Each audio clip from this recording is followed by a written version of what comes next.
am the wrong hero. If my message to Earth is on your knees and no safeguarding, because I am the wrong hero. I have the artistic temperament.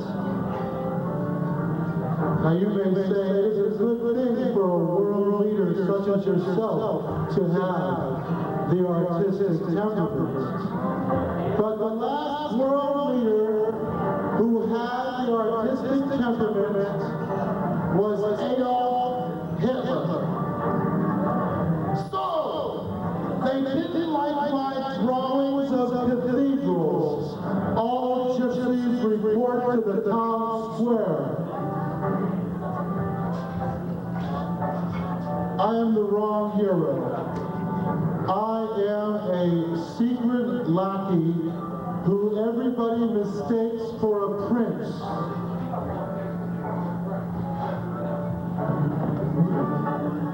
I'm the wrong hero, and I'm here to tell you that it has been decided by a consensus vote of 1 that you must worship me, the wrong hero.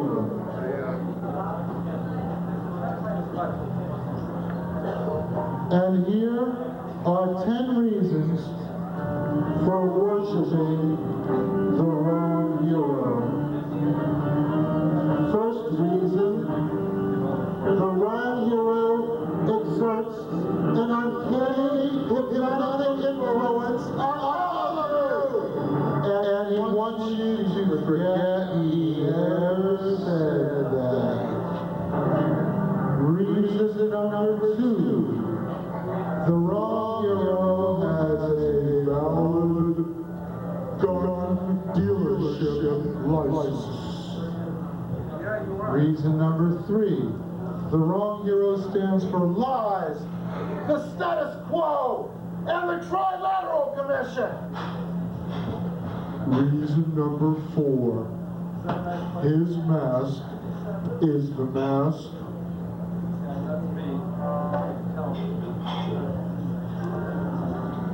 of destiny.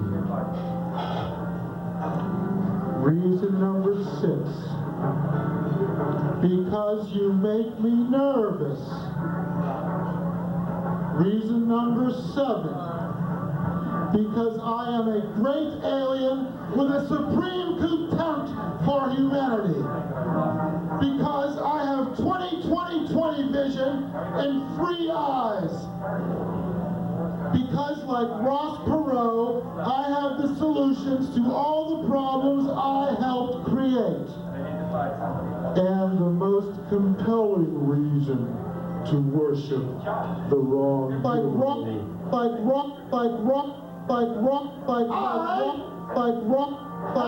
24-carat penis.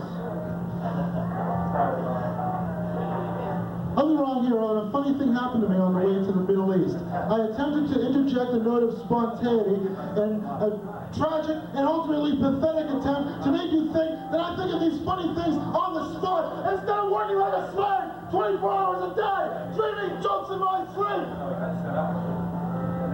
Because I want you to think that these jokes were tailor-made for you, the audience.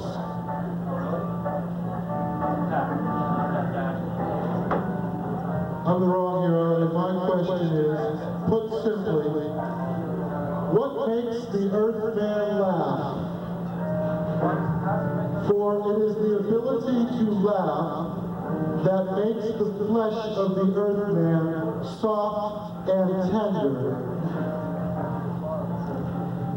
It is the ability of the Earthman to laugh that makes him feel less tragic sorrow over his misfortunes and, of course, those of others. Because laughter enables you to perceive external threats as either receding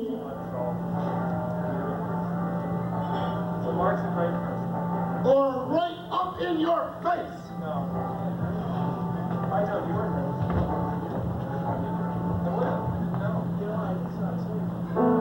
I'm the wrong hero when I say, children are spoiled. You don't see troll children asking for a lucky human. You don't see bear cubs asking for a teddy boy. You don't see puppies whining for Nintendo. And you don't see kids asking if they can wear makeup. Kids are spoiled. And now it's Puke Time with Fatso, brought to you by the Barfy Doll. Also, Barfy's Vomitorium.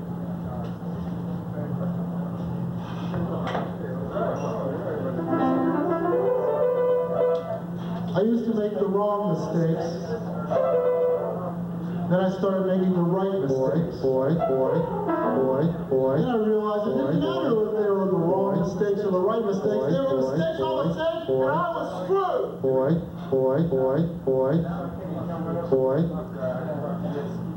Welcome to the Comedy Shack with your host, Wrong Hero. What was I poor? I'll tell you how poor I was. I lived in a granite quarry. I ate forks for a living. I didn't do anything. Welcome to the Comedy Igloo with your friend, Running Wrong Hero. Be nice just to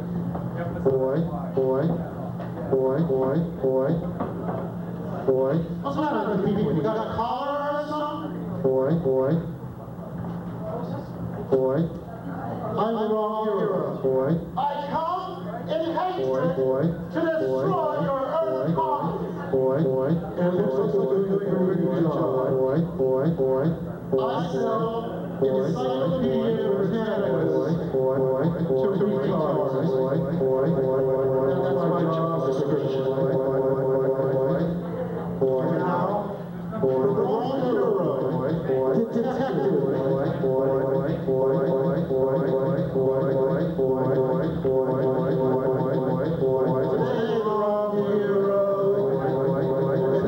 To discover the mysterious appeal of other comics, much more famous than him. Bob Hope, be kind. The man can hardly see. He's been there doing this wooden robot vaudeville act for 50 years. He's not even American. He's from Great Britain. And what's her name? You know, the woman. The woman one. Joan Davis. Joan, what's her name? Joan something. Joan Rivers. Joan Rivers is like this Jewish singer.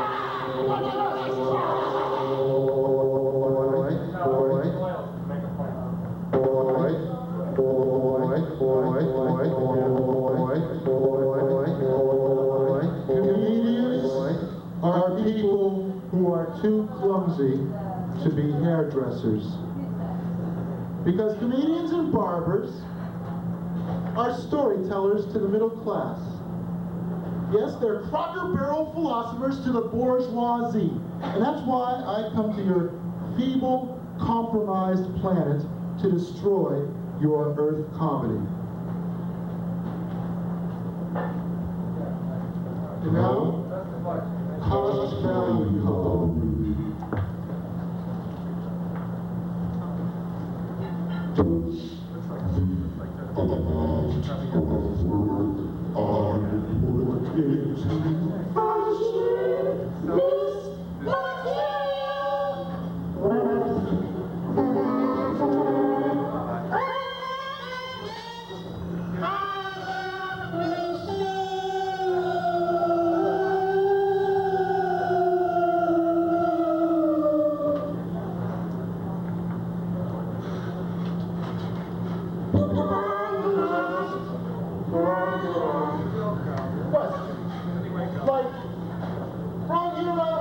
What's your idea of a perfect weekend?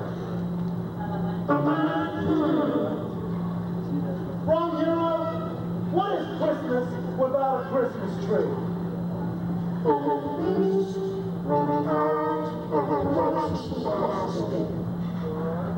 Wrong hero are the mentally ill and burden to society. What society? Wrong hero, what embarrasses you? I hate to show people my a.k.a. on a first date. And wrong hero, what makes you insecure? The fact that I'm only half as psychotic as other comedians makes me feel inadequate. And wrong hero, what is your motto? My motto is... Celebrities like me want you out of their way. We want you out of our way.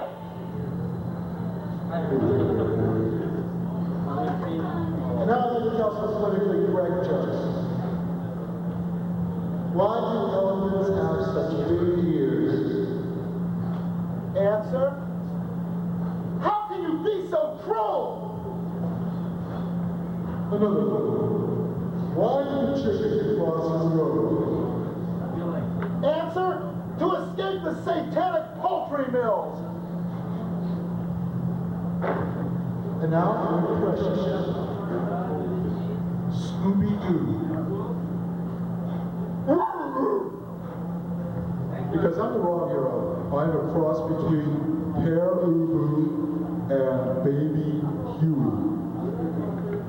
Like Pear Ubu, my pronouncements make no sense. And like Baby Huey, I feel like I am eternally in a boiling vat of water, looking down and asking, who is trying to eat me?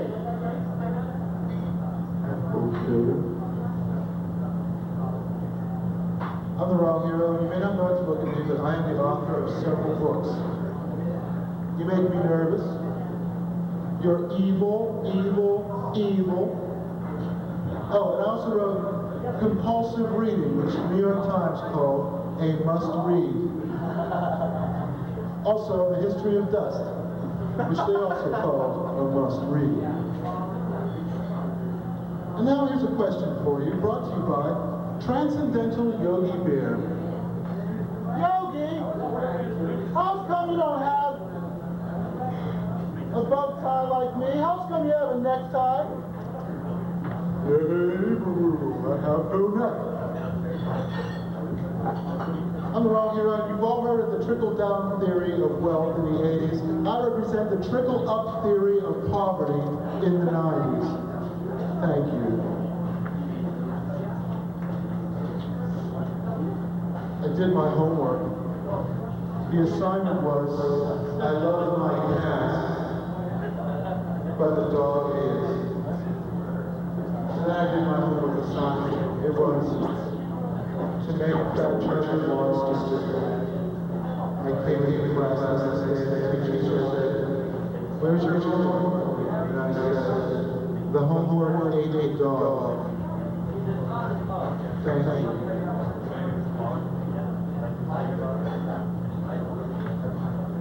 I took an anteater on board an airplane, and he began licking the glass, thinking that the people in Manhattan, 8,000 feet below, were ants. There he was, a 60-pound anteater squirming in my lap, licking the window of the jet. And the stewardess came over to me and said, sir, you can't hold your liquor, we can't serve you. I'm glad I told you that. Aren't you glad you missed this? Don't blow it out to him. I had a brown bag lunch. One of the brown bags had a tasty grease spot on it. That was good. I applied for a job which I didn't get, and I wrote a thank you letter. It went, Dear Mr. Berg, thank you for wasting my time and making me feel like an absolute queen because you wouldn't give me this policy $18,000 a year job with people with 1/4 of my qualifications could easily have gotten if I would have lived up to your persnickety worldview of what the ideal employee ought to constitute. But you should have seen the resume.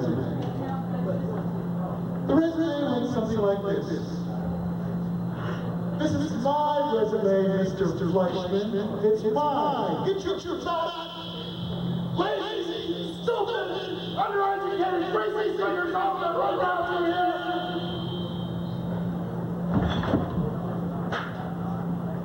Oh, such that one.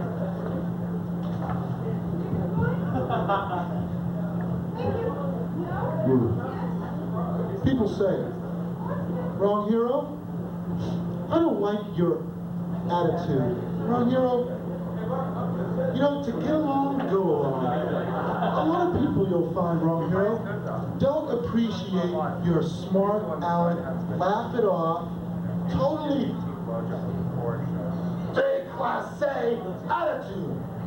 And I say to them, Tommy goes, you know, this is like normal. well, excuse me, your royal highness, I'm sorry. You don't like my attitude. I will change my attitude for you because I am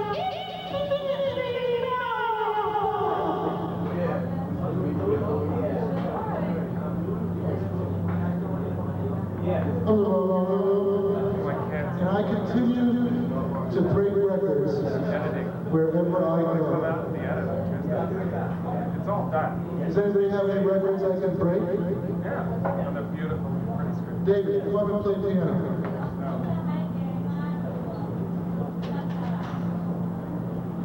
Very well. Then I shall have to dance to a music of my own devising after this brief break.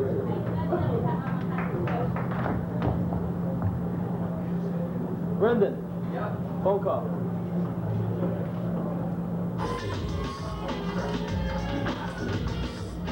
Careful, Francis.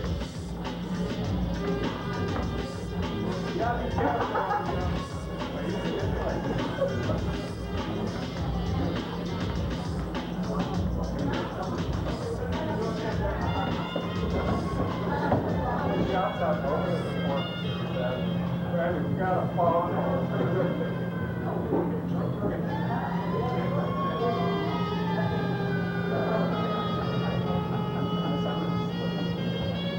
Oh yeah. I think we pushed it. What? No, it got me up. Close.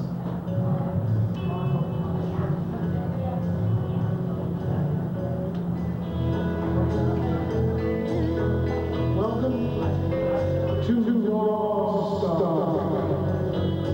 Rostock is 10 minutes of lies, cowardice, and hatred to make up for the 3 days of peace, love, and music laid down by Rostock's predecessor in 1969.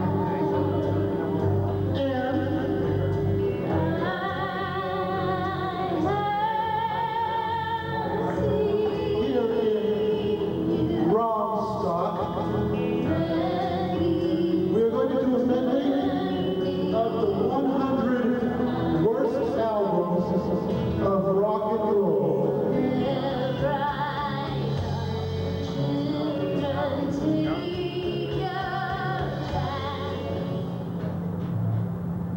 Worst album number 1, Astral Weeks. You breathe in, you breathe out, you breathe in, you breathe out, you breathe in, you breathe out, you're beginning to bore me.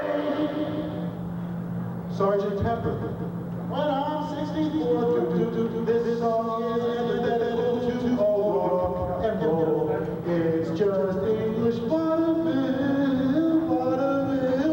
I'm so sick of this stupid song. I will sit and kill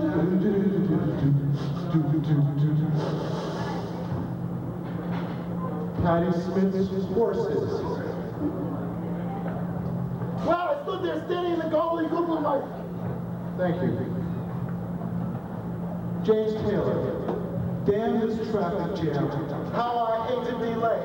Hiroshima, Auschwitz, and Jamestown is gonna be late because he's stuck in a traffic jam. I can't stand it anymore, and the sorrow is too much. Just call it the sorrows of the wrong hero. And now, the Moody Blues.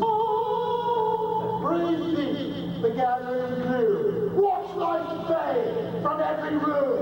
I thought of a clever rhyme, but this record's almost over, and I haven't got the time to put it on to the end of this record. Most of you people don't know what poetry really is. Some hated moron standing there taking a piss all over your sensibilities.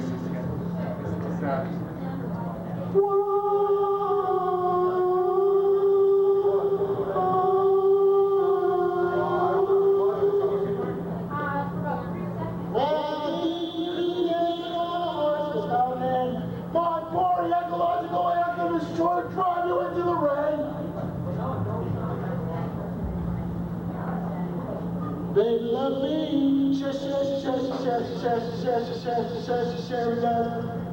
And I feel so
Rob stock, also known as hate stock. When I was about 13 years old, we used to sit in a high school cafeteria, and there were two vying factions of personalities. There were the inner city ghetto children who all wanted to hear Bobby Vinton's Blue Velvet while they forced down their nauseating chow. And then the people I admire the most in all the world, and I'm not saying this because I'm insincere. There was the Soul Brothers, and they used to play War by England Star.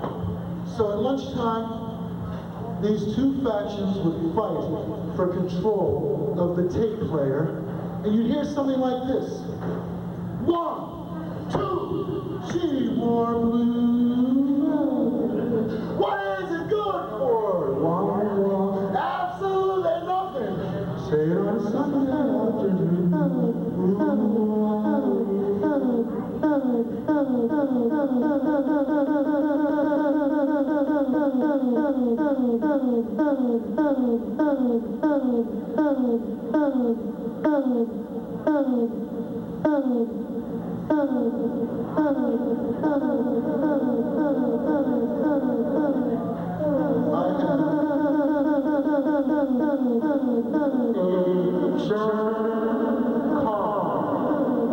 Don't buy a German car, because when you start a German car, it says Varu.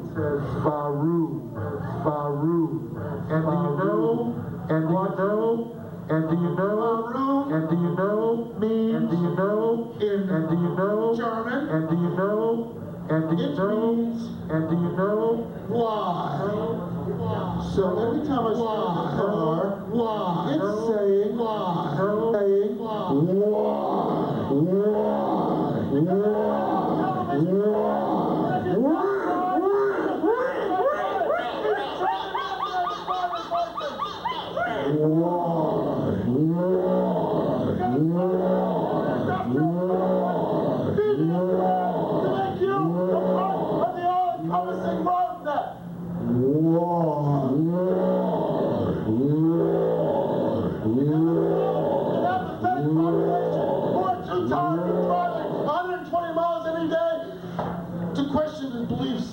social order that they were brought up on is what the military-industrial complex was.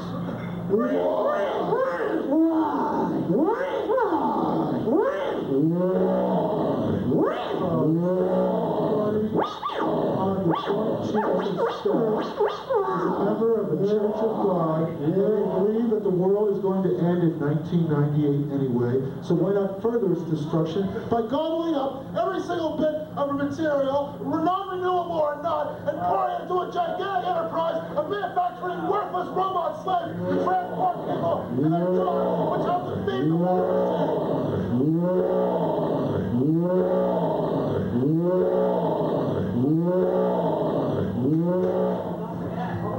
So I stopped driving my car because I couldn't stand its hectoring questions. And now, I must give you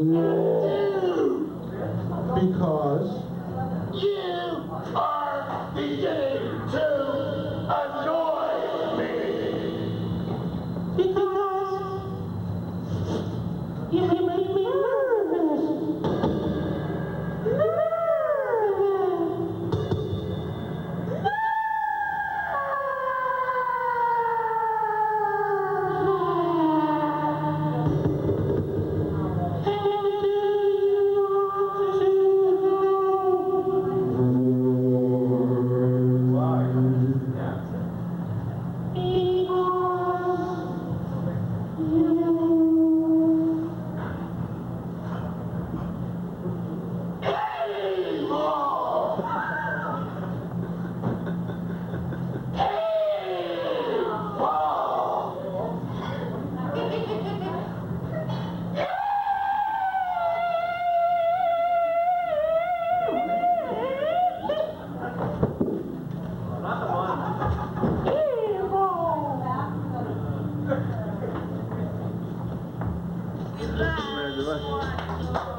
Yes.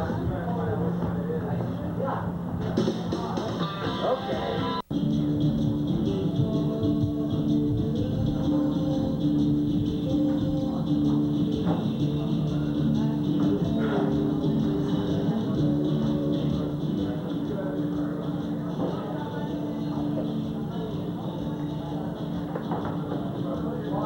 Don't break anything.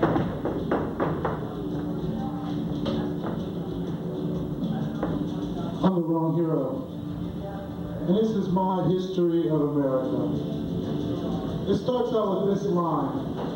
I am a patriot. I pretend to be a soldier so I can smoke in hospitals because I am a patriot. And this is my history of America. 1620 to 1770, slaves, rum, and horses. 1770 to 1776, the we don't want to pay taxes era. 1776 to 1860, the government is lousy. 1860 to 1865, We want our slaves back. 1865 to 1920. Here come the immigrants. 1920 to 1933. We want our beer. 1934 to 1989. Communists are bad. 1990 to the present day. The government is lousy, we don't want to pay taxes, and give us back our slaves! Also, the era of the wrong hero. Because unlike other superheroes you may have encountered, the wrong hero doesn't stand for truth, justice, and the American way. The wrong hero stands for lies, injustice, and the Trilateral Commission. Lies, injustice, and the Trilateral Commission. The Trilateral Commission was formed in the 1970s and consists of prominent industrialists and others of the three militarized states, Germany, Japan, and the United States. Of course, Japan's military has been subsumed by that of the United States, and so recently so has that of Germany. However, the Trilateral Commission is thought to be, by conspiracy theorists, the ruling force of the world today. And you're the head of that? I'm the head of that because, and you may have read some of my campaign literature, die, die, die, you're evil, and shut up, God, shut up. You may have even seen my tract.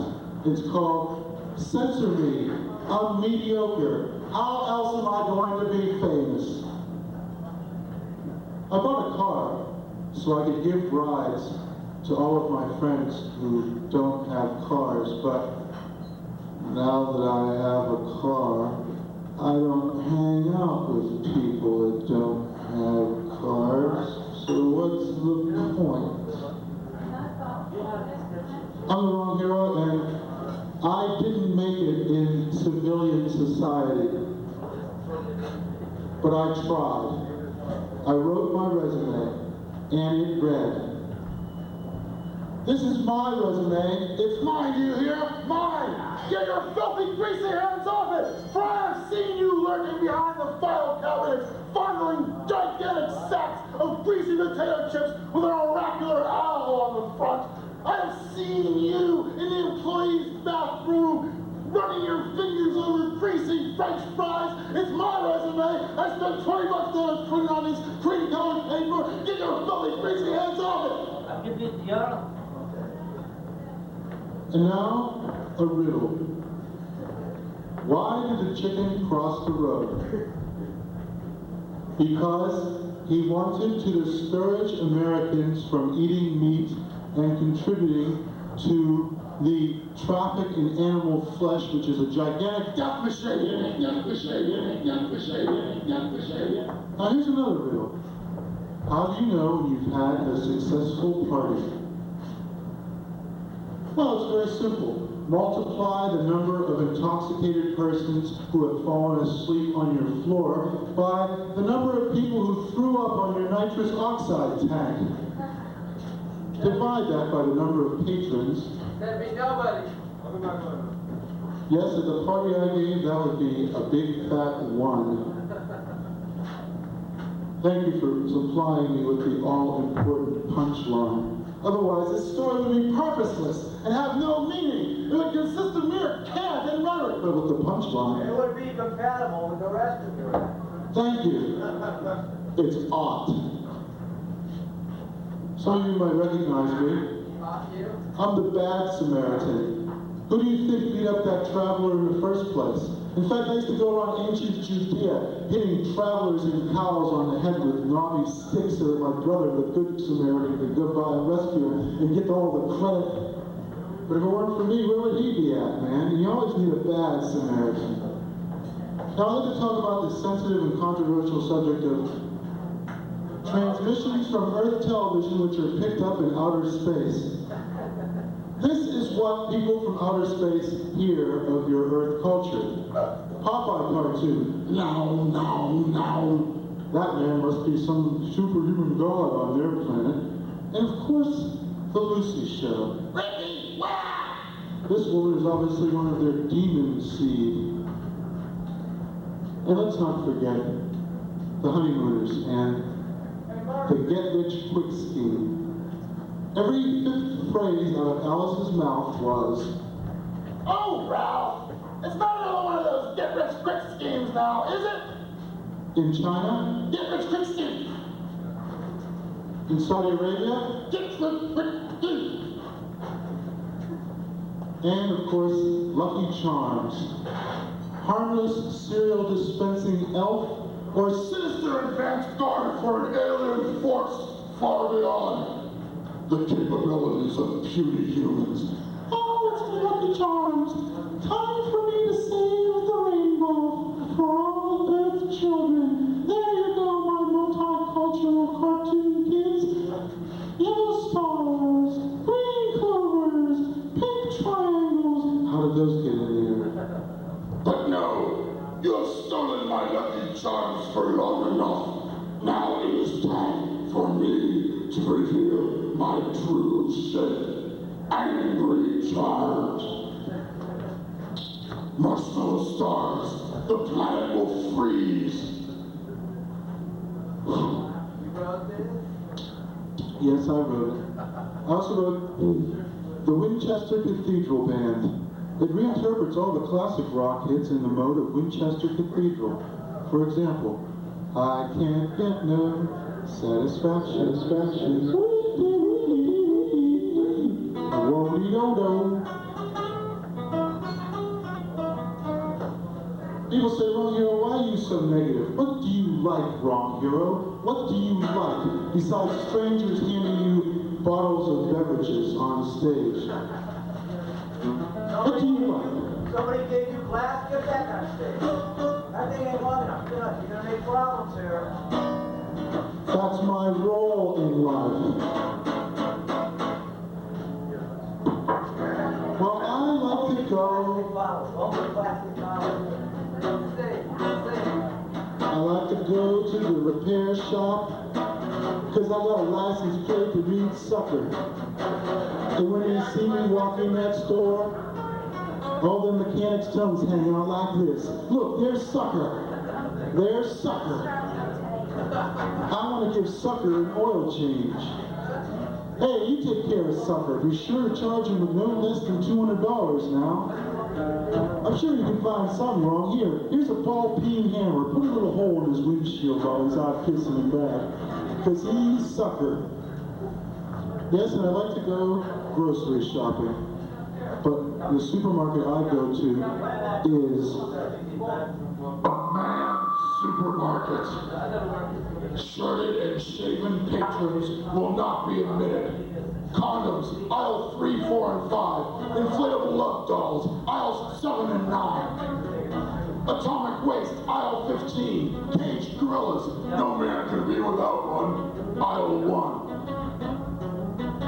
In a man's supermarket.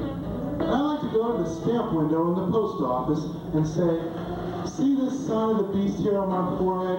You think you could touch up the last 6 over there? It's kind of fading a little bit. I like gardening, taking care of baby, and creating mutant strains of DNA. Not necessarily in that order, or all at the same time. And I like to gamble. And I'm not compulsive, but the next day, I always go to church just to cover my bets with God. I like to go to church and fish. Hooked a communion wafer from 30 yards.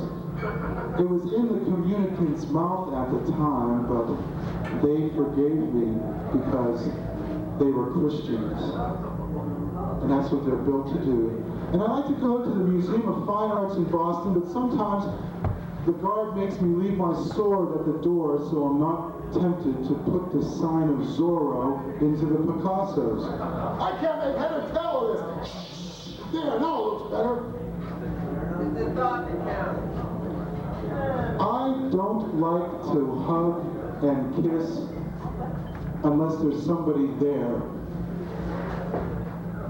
I'm not superstitious, but the genie in the lamp told me that the pot of gold at the end of the rainbow is right next to the big rock candy mountain. You take a left at the Fountain of Youth, and then 3 lights past Utopia, and it's in the corner, right next to Honest John's used cars and the reputable law firm. Sure. Well, I'm the wrong hero, but you can call me the all-powerful warrior who, because of his endurance and inflexible will to win, will go from conquest to conquest, leaving fire in his wake.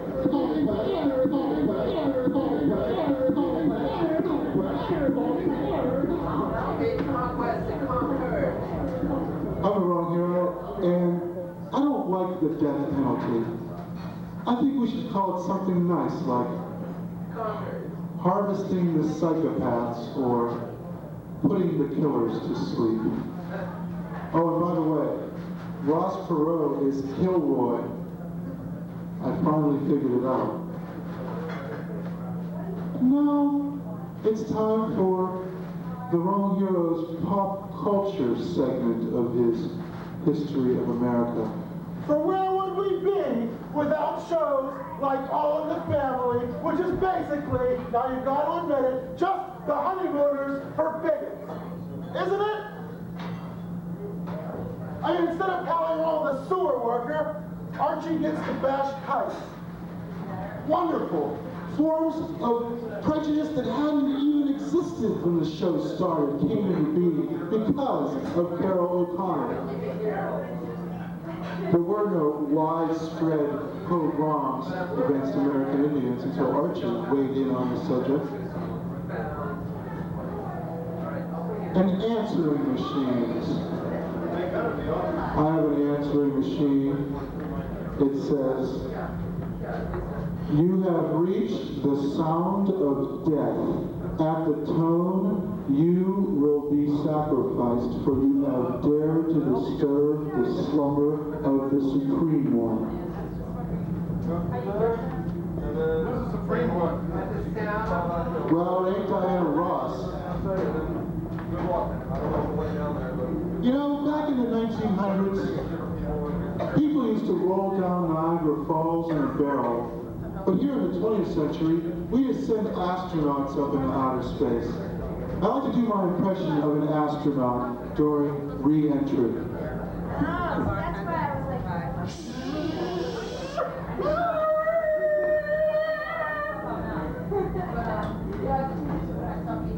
Now, if that doesn't kill them, I don't know what will. Okay, more pain and mutilation coming up in a moment. Okay, this is a speedometer.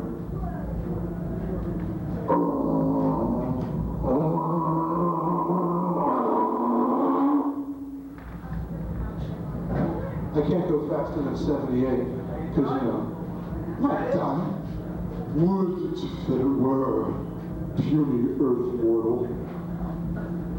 No, my reign of terror has only just begun. Has it? Oh, no, actually. I'm only about halfway through. Come on, for the next 3 hours. Thank you. More. Okay, I got a bumper sticker that says hominid on board. Alright, and L. Ron Hubbard is my co-pilot. Needless to say, everybody steers around me in traffic. Is Lon dead or is Lon still hiding out there?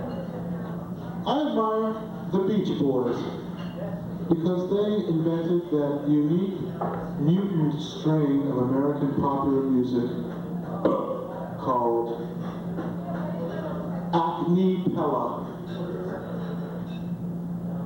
Brian was deaf in one ear and tone deaf in the other. Setting the pace for musicians yet to come. And they called themselves the Beach Boys. But they couldn't surf. They couldn't even swim, if Dennis Wilson is any indication. Beatles. John Lennon kicked his best friend in the head and gave him a brain tumor, and he died. This is the man you worship. John Lennon kicked his best friend in the head. I'd hate to meet him on a bad day. James Bond in an exciting adventure in Jamaica. My name is Bond. James Bond, Bond, Bond. And now it's the Brady Bunch in Canada. The role of Alice will be portrayed by a moose, or a small city in the Yukon, whichever is cheaper. And now it's the Brady Bunch. Hey, Dad, no more on the central cerebellum. No, Greg, you brought him back in a disgraceful condition. There's no way. No how. You put a hole in the central cerebellum, now you have to be my slave for a week. That's not what the limbic system says. And now, the limbic system, you know. That's a demonstration of the limbic system. Here's a demonstration of the central cerebellum. I'm getting out of here. So it's the flight or fight reaction. And now, the Brady Bunch in the 17th century during revolutionary French times. Here's a story Of Quasimodo, he was busy ringing 3 bells of his own. He had a job at the cathedral, but he was all alone. And then one day the lady met the hunchback, and she knew that it was much more than a hunch. And the two somehow form a family. And that's why they call him the Lady in the Hunch. Starring Quasimodo, except no substitutes. Only the real Modo, not the quasi-Modo. And now this word for deodorant.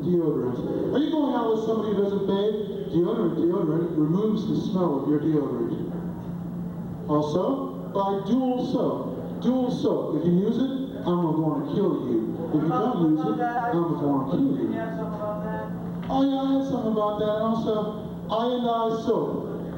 Him ionized soap, man. Him no foam, him no lather. Him just step back and use belligerently and say, hey, why you wash your hair, man? Do you know on dreadlocks? What?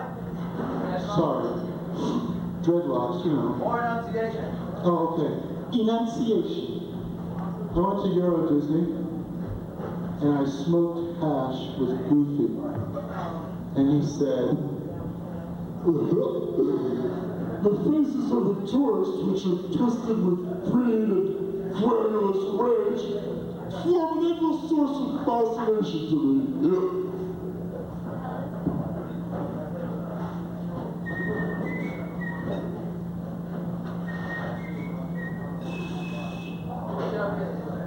Chopin.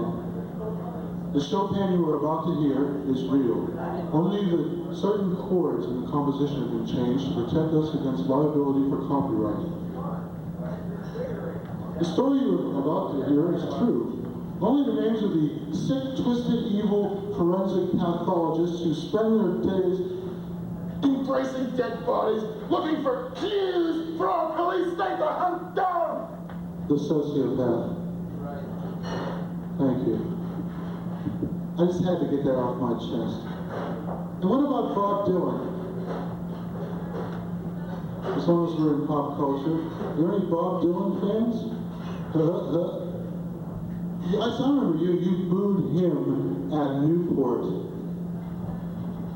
Well, Bob Dylan is mean, he's lazy, and he taught the Beatles how to smoke marijuana, and those are his good qualities. Some people like to sit in front of a roaring fireplace. They think that it makes them wealthy. Me, when I want that feeling of tar and creosote in my lungs, I just inhale a whole pack of Luckies all at once. That way, at least I get a decent-sized buzz off it, and there's none of the expense of coming up with actual logs from real forests. Yes, I'm environmentally cautious. I like to go to Grateful Dead concerts. I like the feeling of community. I like the police helicopters 60 feet over my head. the men with bullhorns warning me that I better not move or I'll get my head blown off. 10 more minutes. Thank you. 10 minutes it is. Did you ever think of practicing sign language? Well, I wasn't very good at math. Didn't get past algebra, so don't ask me to do trigonometry here. Sign language. Okay. Go sign language. Thank you. I like to chew gum at work because the clenching together of my jaws tells employers one important thing about me. Junkie. Junkie. Junkie. Junkie. So, I like to chew gum at work. And I like to watch old episodes of the beloved comedy show Laugh-In. Laugh-In. A hallucinogenic trip for lazy drunks. My favorite show. And I like to watch Jerry Lewis's prestigious muscular dystrophy telethon, but now that muscular dystrophy is just about cured, poor Jerry's going to have to shop around for another disease to lend his name to. Maybe Percodan addiction or wife beating would suit him. And now, the Wrong Hero would like to present Mayberry 2000.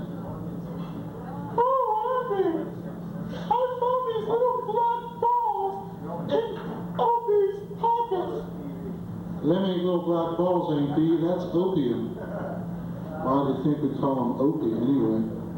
Dun dun dun. Brought to you by McDonald's. When I can't afford them to go to McDonald's, I hit a picture of my heart with a hammer. It does the same thing and it costs me nothing. And now, the new Nintendo game, Autism, a game that one can play, a game that one must play. Well, the drooling secular hippie nonsense hour would like now to present an interpretation of Charles Schulz's beloved comic strip, Peanuts. Verily, is not Charlie Brown the Christ-kind? And the little red-haired girl, is she not Mary Magdalene? And the unseen parents, are they not the elders who condemned him to death? Maybe not, because there's no loaves and fishes anywhere in the Charlie Brown canon. At least, I haven't been reading it much lately. And now, the Prez dispensers. Collect all 42. George Washington, he dispenses wooden teeth. George Bush dispenses furious denials, also the Richard Nixon model. And Bill Clinton, he dispenses promises, but half of them are broken by the time they come out of his mouth. Only with the Prez dispenser. Look for our Teddy Roosevelt environmentally conscious flavor crystals Prez dispenser too. Well, the Wrong Hero, you've been a fair to adequate audience. I'm winding down just a little bit. I have about 5 more minutes. Let's talk about penguins. They are a part of America's popular culture. Who has not rejoiced at the sign of the cool penguin in the front plate glass of dairy stores? Who has not witnessed the antics of Burke Breathitt's beloved Opus in the strip Outland, and perhaps suppressed a small chuckle? But I hate penguins! Penguins are stupid, smelly little rat birds! They walk like this, they sort of struggle. And they stole my tuxedo. Get out of my face, fish breath. That's what I say when I see penguins. Does anybody hate the Rolling Stones? I hate the Rolling Stones because they drowned Brian Jones. They pushed him in that fucking pool and they drowned him. The only one in the goddamn band that had any talent, and they pushed him in there and they drowned him. But if he had hung on to Mick Jagger's lips, he could have floated to safety. That's really too bad. And now I'd like to talk about Wolfman Jack. Hi, I broadcast from an illegitimate radio station somewhere in Mexico. My grating voice is the only voice you hear to accompany the beloved American hits in the 1950s. Every time you hear Earth Angel, you hear my voice going, yeah, yeah, yeah, yeah. I have ruined all 50s popular music for any impressionable youngsters with the sound of my gravelly voice.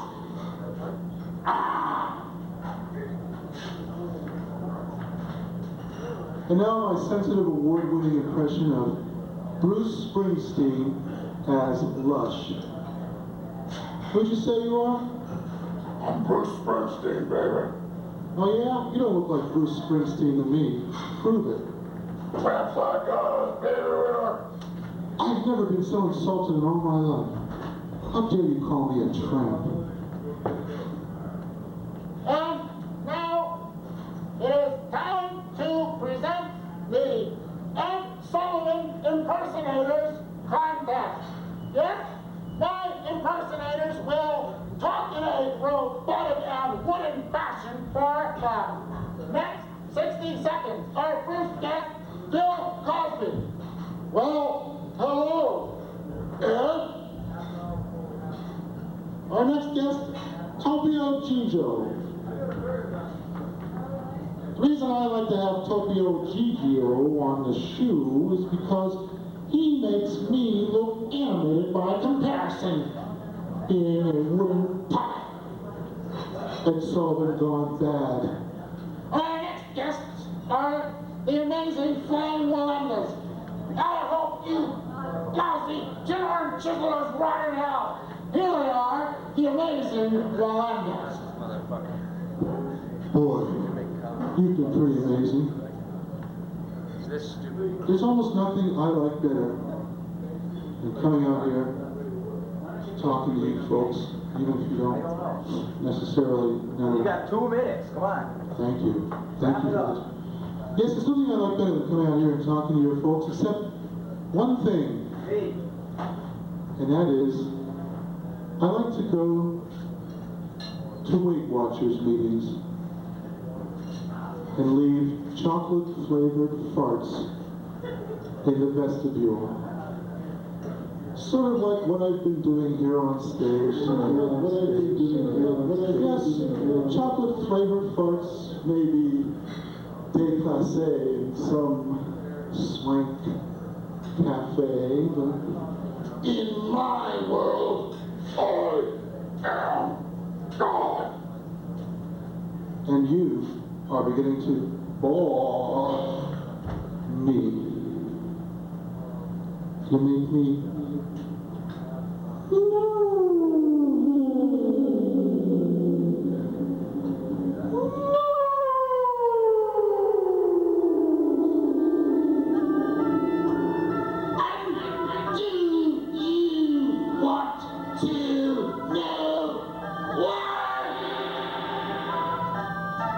well, I'm going to tell you.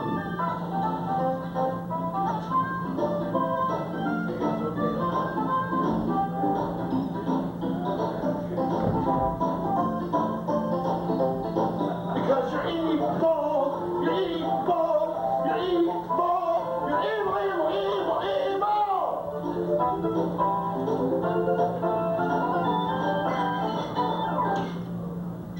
Is that it?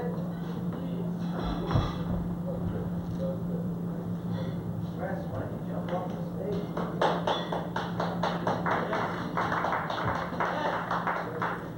The wrong hero. Francis, by the way, Francis is the host for a open mic comedy night on Wednesday night at the Middies Cafe in Cambridge. So if anybody wants to do something stupid or intelligent in front of 2 or 3 folk singers, then you can go to the Middies Cafe on Wednesdays at 6 o'clock. Also, if you did something really, really stupid there, it would end up on the interconnect cable thing on Cambridge cable. Yes. Use the volume.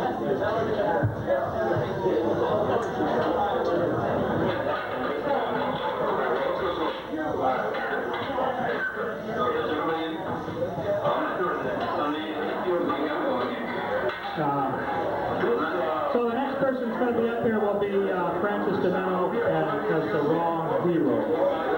And the wrong hero can turn the volume down when he gets up here. Wacky place to hang out on Saturday night.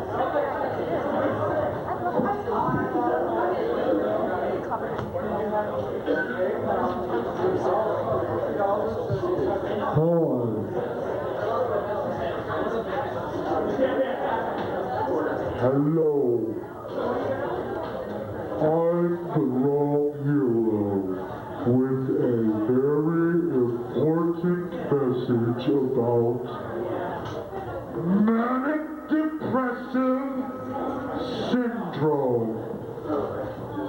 In the future, medical science will say the wrong hero suffered from a manic depressive syndrome, which could have easily been cured if medical science had been sufficiently advanced. But medical science was not sufficiently advanced because medical science is evil.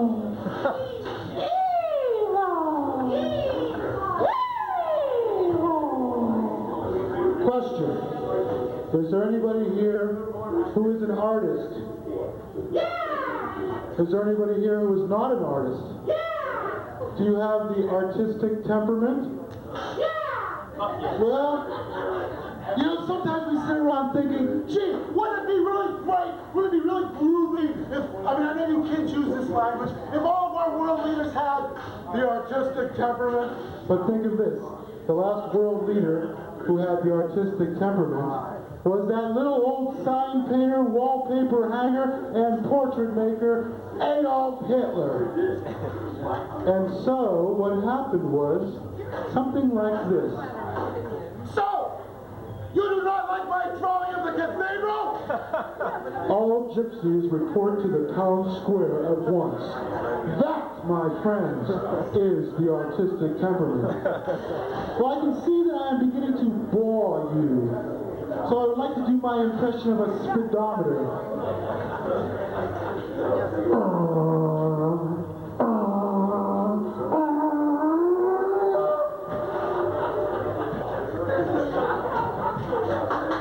Thank you. There's more. I broke my humerus. This is an astronaut during re-entry.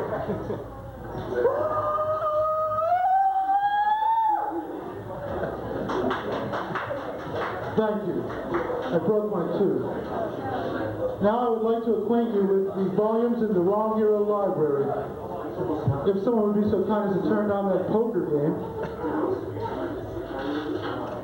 Yes, it's a little button that you turn and you turn it like counterclockwise.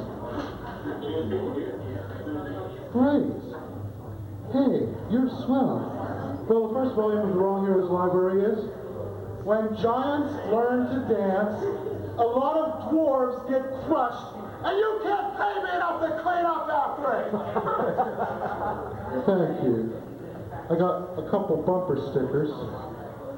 Ask me about my eternal torment. And honk if you've betrayed our Lord.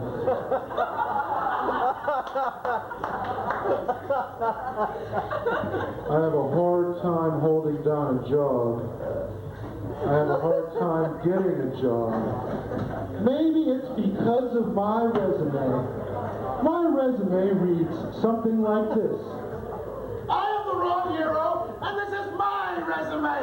It's mine, do you hear me? Mine! Get your filthy hands off of it, you greasy earth monkey! For I have seen you lurking behind the file cabinets, fondling huge bags of potato chips with a big googly-eyed owl on the front wrapper. I have seen you in the men's bathroom, fondling greasy French fries. It's my resume. I spent $20 putting on clean colored paper. Get your filthy hands off of it! At once. Now I want to policeman stops me, I like to play a little game. It's called Nice Victim, Mean Victim. And it goes something like this. Say, what's a police superintendent like you doing patrolling the beat, Captain? You were doing 70 miles an hour. Well, I was pretending that the accelerator was a policeman's head because I was sucking on a cube of LSD and I wanted to get home before I melted. Officer Coffee and Donuts, Sitting in a Dunkin' Donuts at 4 in the morning, kicking your ass! sir. Of course he said, we'll let it go this time. Don't let it happen again. And now to conclude my show, I would like to tell 3 riddles. 1. Why do clowns have big feet? That's so they can stay up when the wrong hero punches them. The 2nd riddle. Why do the wrong heroes, Earth slaves, whistle? That is to keep them from eating the little cranberries out of my cranberry muffins in the morning. And the 3rd riddle. Why did the chicken cross the road? Can't be on the side? Well, no. And not to see Sam Peckinpah either. No, the chicken crossed to the other side of the road To escape from the hideous meatpacking industry which takes animal flesh and markets it for commercial profit. That's why. Thank you. Say, I'd like to do a remake of The Odd Couple with Herbert Hoover and Clyde Tolson. You heard about that, didn't you? Hey, Lyndon, John F. Kennedy is a womanizer. You're a fake war hero. He's a real one. Well, I'm going to use that information and put a little dent in his farm, that's for sure. That Kennedys have been getting my hair for too long. I remember President in 1956, you know. And you know something? I would have won too to work for that Al Stevenson, that queer crypto commie clown up there. Now, what are you going to tell me there, John? Oh, please, call me Edgar, and I'll call you Lyndon. Oh, thank you, that's right good, Edgar. Well, Edgar, just tell me one thing. Where do you get them little hats with the little dents in the side? I want to get me one, too, from out of the shade this morning.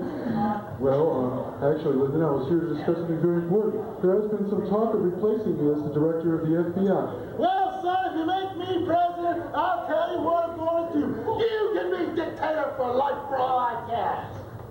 I am the wrong hero. And you are beginning to bore me, especially you over there. It's time to spritz some poison into the corner over here. Okay, that'll do.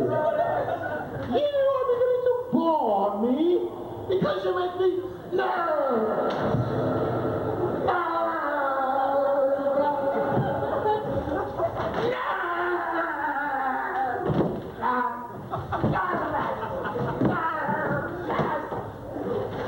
And you want to know why? Because you're evil. Evil.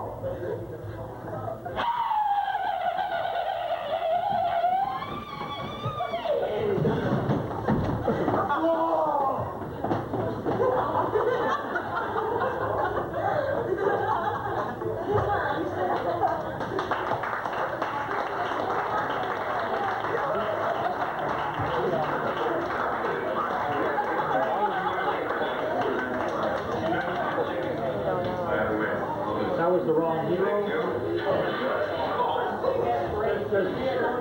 Protus is the next act, and they will be here shortly, and there's going to be the 2 things that finish up the night will be the Protus piece worked on, and then the last thing will be a group improv of people who perform and anyone else who wants to join in.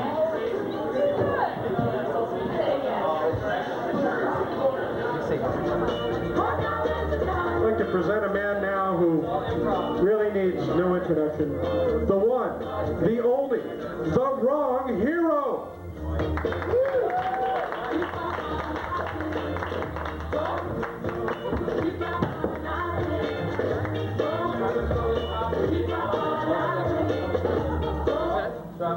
I'm the wrong hero. I dropped somebody's music. I'll take you back. I will pick it up and at the same time perform my monologue. I'm the wrong hero. alcoholic, drug addict, easy guy to shop for around Christmas time. My friends call me Tyrant the All-Powerful. My enemies call me, "Hey, stop swinging that thing at my head, you're dangerous!" My father said, "Son, if you always want to eat, work in a restaurant." I said, "Dad, what if I work in a coffee house? Will I always be nervous?" I'm glad this isn't one of those restaurants where the waiter comes up to you and introduces himself to you by name. Frustrated actor, waitress. "Hello, my name is Geraldo. Today's special is the braised rack of lamb plus a complimentary visit to our salad bar." "Hello, my name is the wrong hero. Today's special is feed me and live. With a complimentary visit to hell if you fail to heed my advice." My apartment came furnished, which is great, you know, because I wouldn't want to have to go out and buy cockroaches.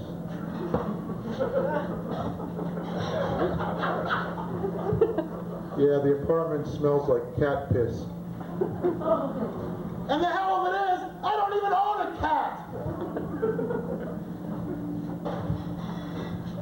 I know that my building was built on the site of an ancient Indian burial ground. How do I know? Oh, maybe it was the army blankets infested with cholera and smallpox, or maybe it was the peyote buttons in the shape of bingo markers that tipped me off. I'm the wrong hero, and my motto is, "Sit down, little man, I'm talking." Some of you might recognize me. I invented a car that runs on blood sugar.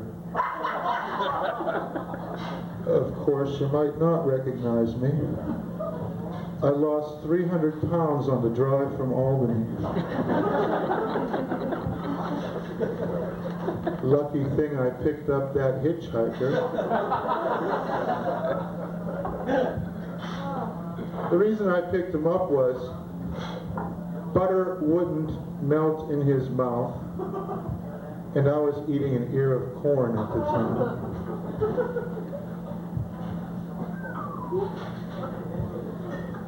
I produced a play. It was called, well, I got a big star to appear in it. That's the secret to producing a stage play. You got to have a big star. I got a big star. I got a Tyrannosaurus Rex to star in a production of "Your Arms Are Too Short to Box with God."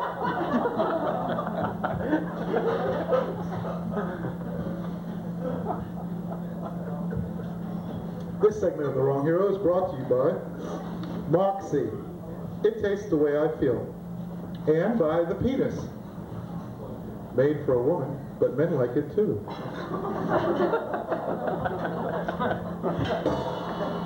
And by Leona Helmsley Medic Alert. Help me, I'm a felon and I can't get off. And by Tarantula Chow. Is your spider or arachnid restless, shiftless? Try feeding him some tarantula chow. Scorpions love it too. And by Frankenstein Chow. Do you, like most Americans, have a 500-pound undead thing chained to a stake in your basement? Try feeding him We Belong Dead mix. Frankenstein asks for it by name. And by Santa Claus Death Candy. Buy it, or the fat man dies. Buy it, or the fat man dies. I'm not kidding, man. Jolly old Saint Nick's gonna get a bullet right through the cranium if you don't buy it. Right now. And by Pope Light. Pope Light, slimmer than the fat pontiffs Catholics worship. And by No Loke. Friends, do you eat locusts? Do locusts stain your teeth? Try this simple test. Breathe into the shroud of Turin. If it turns brown, you need no look. The Locust Eater's tooth polish comes in regular and gall and wormwood flavors. And by bulimia. Come to Bolivia in the Anorexia Islands. You will walk in the fine white sands in your bare feet, for we will have stolen your shoes and eaten them. In bulimia. Official summer camp of the Miss America pageant. And by Timothy Leary's Crazy World of LSD. Right in between Proletarians Are Us and Bourgeois Hut at the Satellite Dish Shopping Mall, Timothy Leary's Crazy World of LSD. An Army Jeep, 10 cents. A piece of land, $1 million! At Timothy Leary's Crazy World of LSD. I opened up a art gallery, and it's called, it's an exhibition by 3-year-olds, paintings by 3-year-olds, and the little title card at the front of it says, an artist could have done this. But I'm the wrong hero, and I say,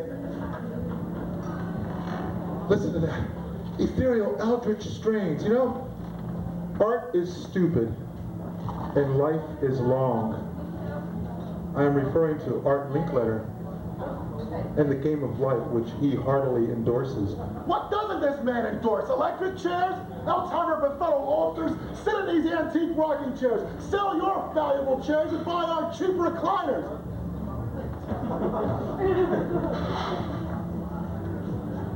My girlfriend's an existentialist, so I bought her a disengagement ring. I'm thinking of opening up a line of heartless shelters. It's where heartless people go to hide from the homeless.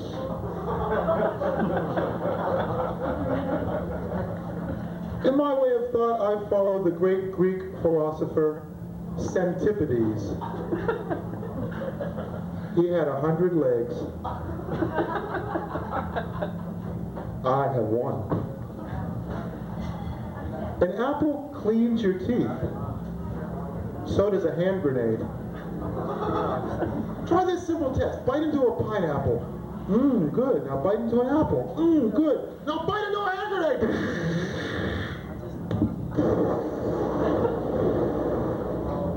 You know, I think an apple tastes better. You know, people say, carrots improve your vision at night. Carrots improve your vision at night. Just when you need it the most, when you're asleep. Now I'd like to share with you my presentation of It's a Wonderful Hero. A scene from It's a Wonderful Hero. Please, Mr. Gower, hurt my sore ear again. And now it's time for the smart young detective and the stupid old policeman. Look out, stupid old policeman! Where? Where? Oh, you sure pulled my ashes out of the fire, smart young detective? Anytime, stupid old policeman. I just can't seem to hold a job, you know? I don't know why it is. I had a job writing children's books, but I got fired because I turned in Winnie the Shit. Plus, of course, Sparky kills chickens, Sparky sets the house on fire, and Sparky causes World War III. Series of Sparky books. I also invented a Bible for children. It's called the Bib. The Old Testament is just one word. No! And the New Testament is also one word. Because! And if you send away now, you get the Apocrypha on a face cloth. I went down to the unemployment office and filled out the application form in 4 different colors of ink. And now I got disability! I went to a bank and a dime fell out of my pocket. And I said, "Whoa there, little brother, get back in there. You're with the big boys now." I hate all them people with them baby on board stickers. I got me a sticker for my car. It says, "I have no children and my life is meaningless, so go ahead and run me off the fucking road!"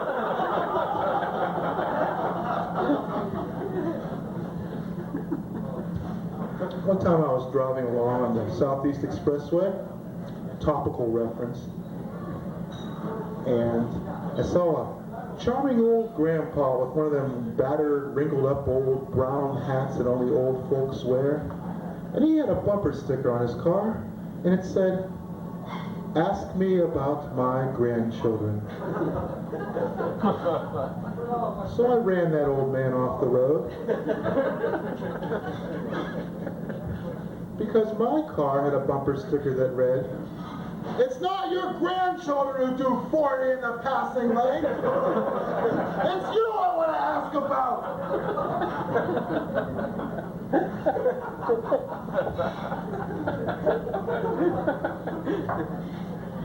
I got a Braille bumper sticker. It says, "If you can read this, you must be blind." Yeah, I got the bumper stickers. "Ask me about my eternal torment." "Honk if you've betrayed our Lord." "I break for the Whiskey Rebellion." Part of my historical line. And of course the ever favorite, L. Ron Hubbard is my co-pilot.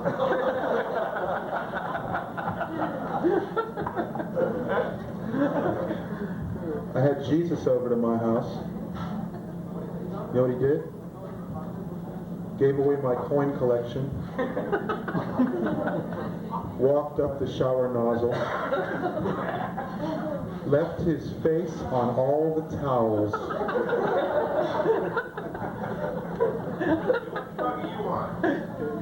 I'm a Jehovah's Witness.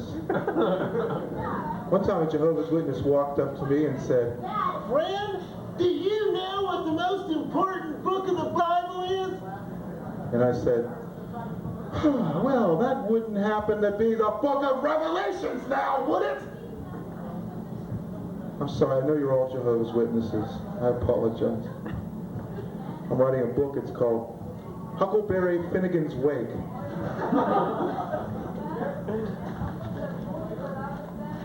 Didn't sell very many copies. That's why I'm a security guard.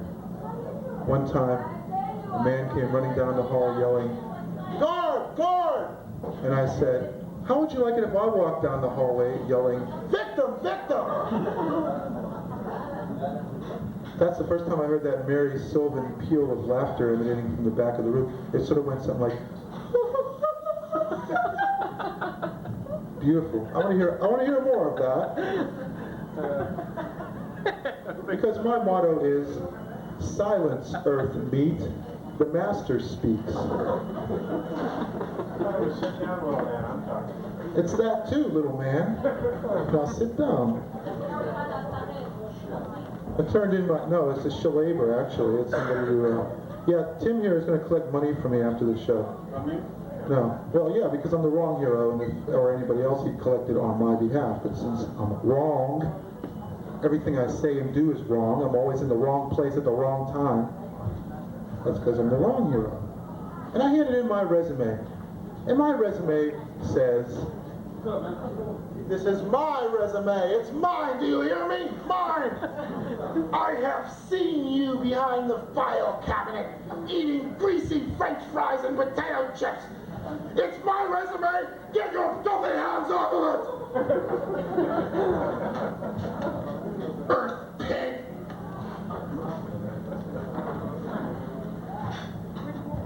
Well, at least my dog is glad to see me.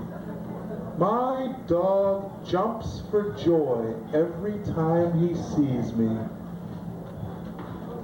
Maybe because he knows I'm a-fixin' to put a bouillon cube in the toilet bowl.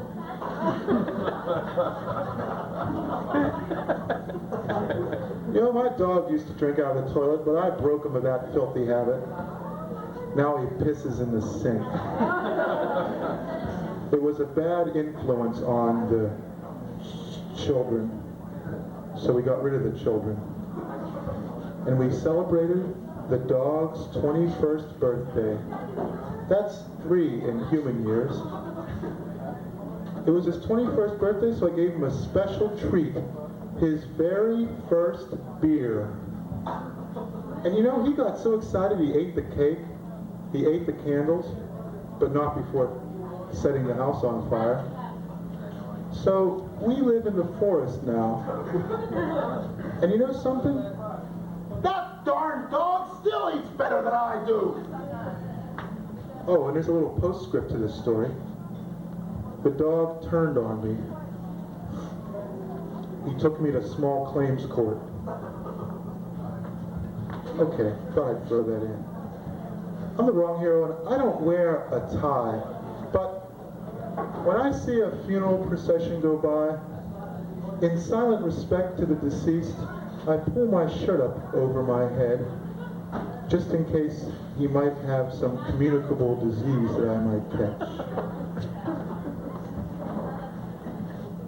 I would have gone into politics, but politics are sports for people who are too fat to run. I went into Toscanini's, right down the street, ice cream place. I'm trying to butter you up, you know. Hey, you must be the famous crowd I've heard so much about. Will you sign this blank check for me? You're not as big as you look on television. You know, I got some jokes that you might be able to use in your set. I went into Toscanini's and an old grandpa bought a quart of chocolate ice cream, and then an old grandma next to him bought a quart of vanilla ice cream. I walked up to the counter and I said, meow.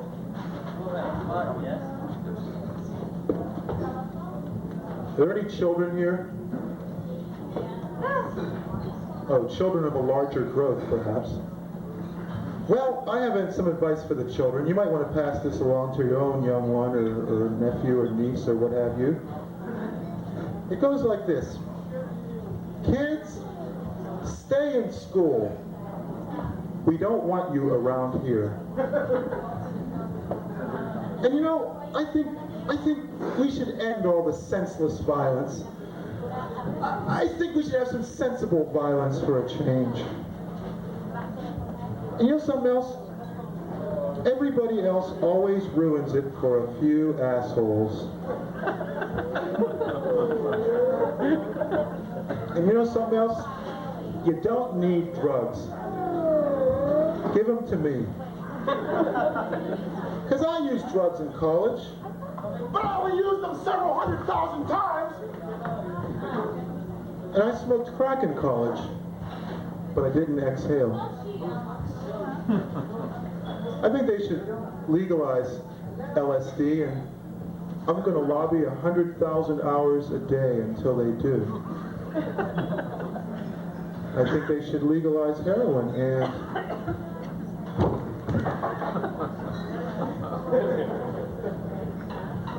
I invented a type of heroin. It's called the wrong heroin. It makes you neat, clean, industrious, and employers want to hire you.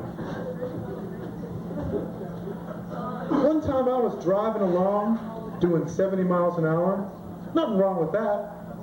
Of course, it was in the school zone. So a policeman pulled me over and said, "You were doing 70 in the school zone. Why is that?" And I said, "I'm sorry, but I was sucking on a cube of LSD because I was pretending that the accelerator was a policeman's head, and I wanted to get home before I melted, Officer Coffee and Donuts, sitting in a Dunkin' Donuts at 4 in the morning, kicking your ass, sir." And he said, "Okay, we'll let it go this time."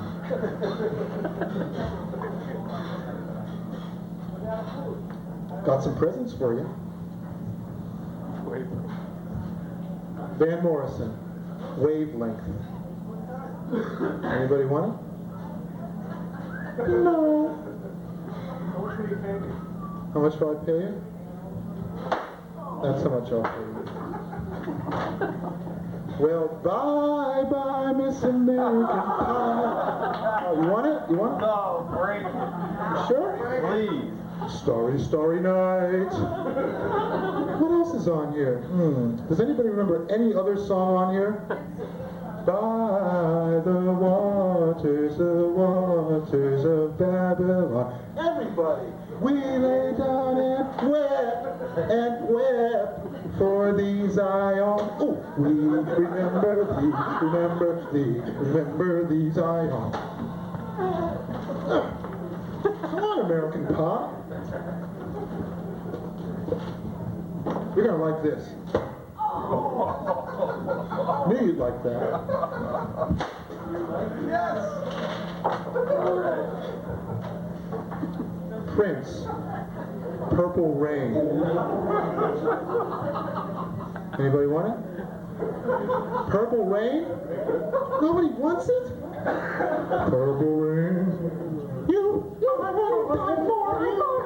I'll say you would.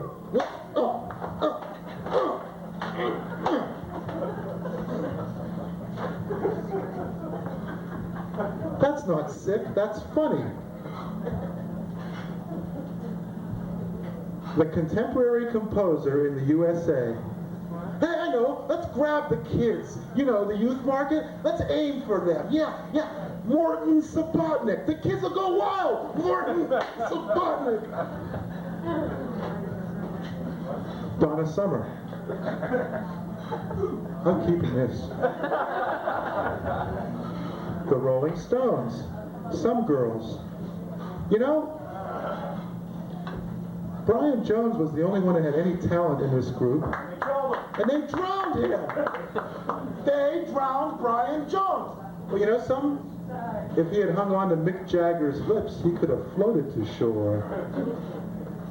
Just say this. Oh, come on. Hwang Chung. Hwang Chung.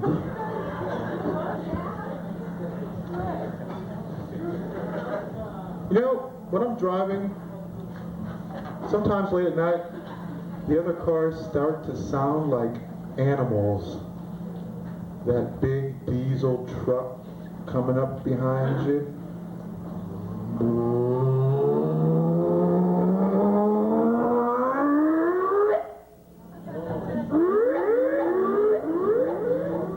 My car sounds like a cute little chattering squirrel.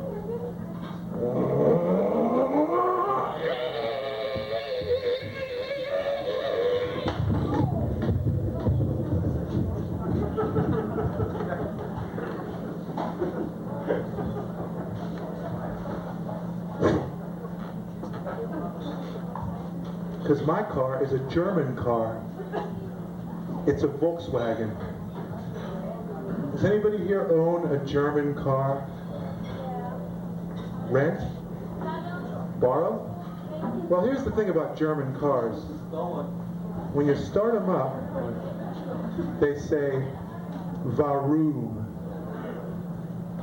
Do you know what Warum means in German? It means why. So every time I start my car, why? Because I have to go to work. Why? Because I have to pay for the insurance on you. Why? Because this country's run by evil, fat-cat, bureaucrat, dictator types who won't even have universal health care for us. Why?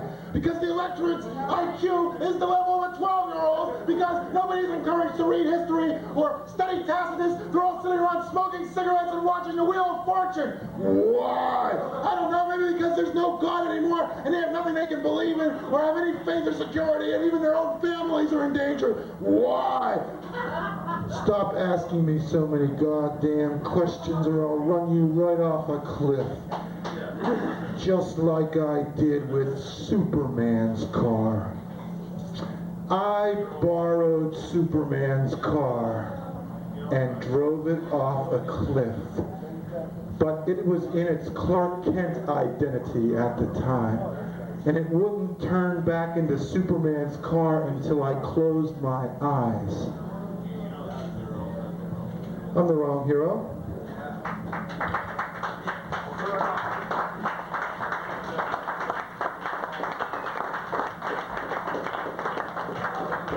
You are all my friends. You smell good, but you are beginning to bore me. You make me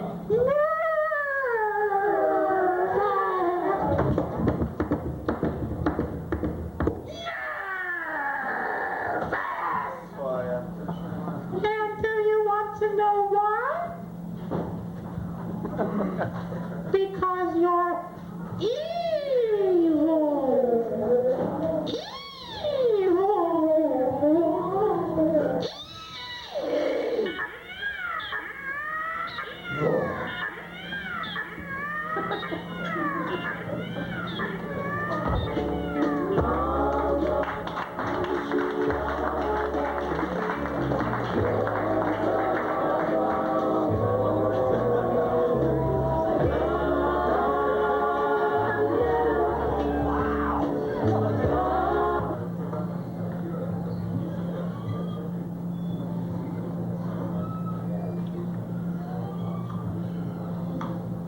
It would be most inappropriately done for me to leave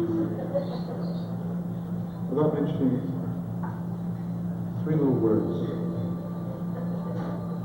The first of those 3 little words is bore, as in you are beginning to bore me. You must have audience fright. I've got kids at home that would be a better audience than you.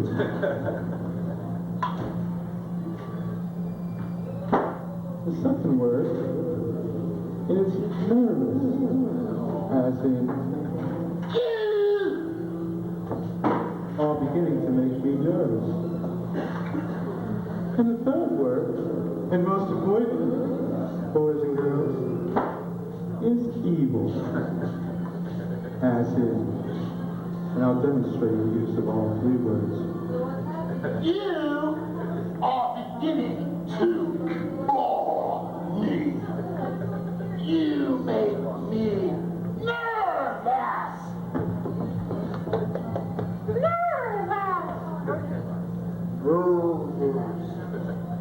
Because you're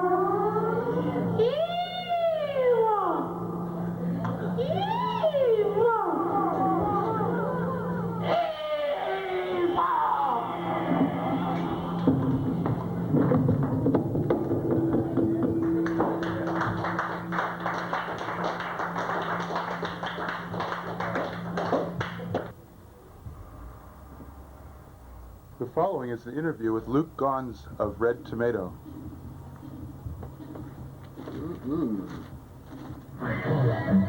So, you call yourself Luke Gons? Yes. And yet you dare to make this music. I will use the goodness extractor to suck every last inch of goodness from you.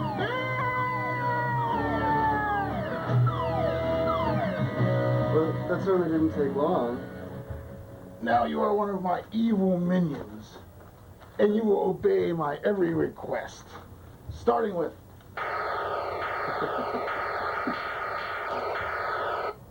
How do you spell your name? My name is spelled G-O-N-Z-E. It's actually Gons, which is related to apparently originally Gonzales. I'm a member of the smallest minority in America, which is the Belgian-American minority. And apparently the Gonzaleses, Gons is a piece of Belgian slang for a whore. The legend being that when the Spanish conquered Belgium in the 1500s, women who went with the Spanish were called Gonzaleses for short. So that's my distinguished lineage.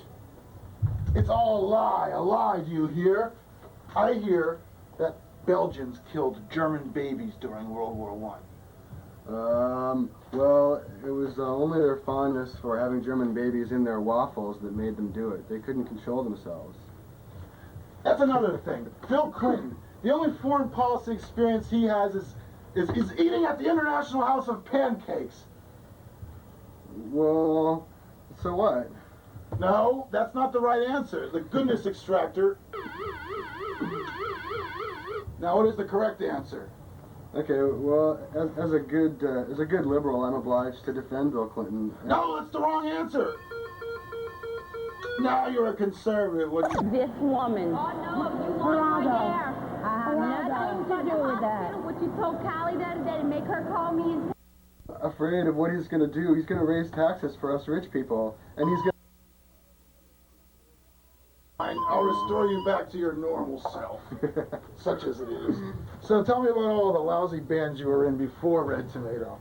Well, before Red Tomato, my first band was called the Homegrown Revival Band, and we played Southern rock covers, and we did, I don't know, 2 or 3 shows, and our big hit was the Sweet Home Alabama cover.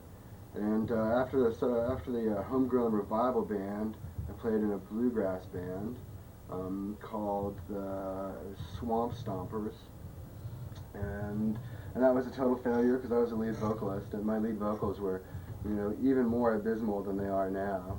Give us an example of your evil lead vocals. Well, I'm running down the road. That's enough. What's wrong? So after the Swamp Stompers, I don't know, I just did a lot of I started getting into more bizarre you know, fucked up, unlistenable stuff.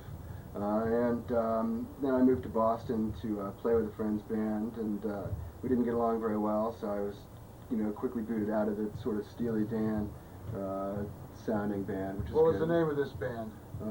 The Arthur Nason Project. Arthur was a friend of mine from Bard College, where I went to school. And then, What years are we talking about here? I'm talking 85, the year I moved to Boston. Where were you before that? I was at Bard College in New York State. Bard College? Right, and before that I was in Washington, D.C., where I grew up. Did you ever hear Spies Everywhere? No, that's new to me. Spies Everywhere? I don't know. I mean, most of the Bard bands that hang around for a while are the same group of people with a different name. But, you know, aside from Ms. Whitehead and a few other stellar things. Oh, also at Bard I had a great band called the Bouncing Dogs.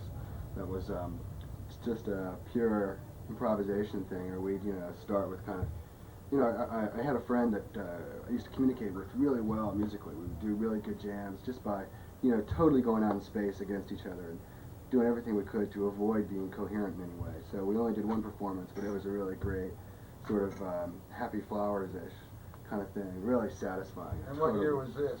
That was probably 84. And this was in? This was in upstate New York? Yeah, yeah. Miserable, swamp-infested, mosquito-buzzing, psychopath-nurturing, religious crank revival shooting. You can't say that about upstate New York. It's the land that I love. So we did the show as the Bouncing Dogs, and that was basically actually an LSD-influenced experience where we took drugs before doing the performance, improvised through it. So it was pretty unlistenable and fun. And then No, wait. What is it now? When you're past a certain age, it's not drugs, it's medicine. Yes, we were sick and we needed to be administered. That's because of the lousy healthcare system. No, wait, I'm sounding like a liberal now. If these people get sick, it's up to them to heal themselves. All right, go on. Okay, so then I moved to Boston and I just, sort of discovered the rock and roll scene here. And so I started kind of hanging around, going to clubs. I heard Kenny Highland for the first time, and that was a, you know, pretty wonderful, enlightening experience. And then so I played in, I went and jammed with friends that were into like punk bands, and eventually I joined a couple miserable punk bands. One called the DC-10s, which, you know, you heard a couple minutes ago, with this evil dictatorial ex-stripper as a front woman, and she kicked me out. And in a very impolite way, I must add.